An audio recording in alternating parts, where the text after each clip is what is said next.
ছোটবেলা থেকেই সাহিত্য, উপন্যাস, ছোট গল্প এই সমস্ত বিষয়ে আমার আগ্রহ একটু বেশি।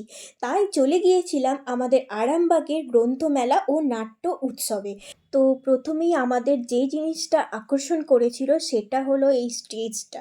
এখানে কিন্তু বিভিন্ন ধরনের নাটক হবে একদম ১১ তারিখ থেকে ১৮ তারিখ পর্যন্ত। তো আমি তো আসবই, তোমরা যারা যারা আসতে চাও অবশ্যই চলে এসো আরামবাগ জুবলি মাঠে। তারপরে শুরু করে দিয়েছিলাম টুকিটাকি বই দেখা, পেন্টিং দেখা, পেন্টিং এক্সিবিশনও কিন্তু এখানে হচ্ছিল। আমি কিন্তু একটা বইয়ের লোভেই গিয়েছিলাম, সেটা হলো অদম্য 4। সরঞ্জিৎ চক্রবর্তীর লেখা। আমার কাছে ৩টে খণ্ড রয়েছে, কিন্তু দুর্ভাগ্যবশত সেই বইটি আমি পেলাম না, তাই মনটা খারাপ হয়ে গেল। মনটা ভালো করার জন্য দেখছিলাম পুষ্প প্রদর্শনী, বেশ ভালো লাগছিল। তারপরে পাঁশকুড়ার চপ খেয়ে সোজা বাড়ি। That's it, bye. সাবস্ক্রাইব।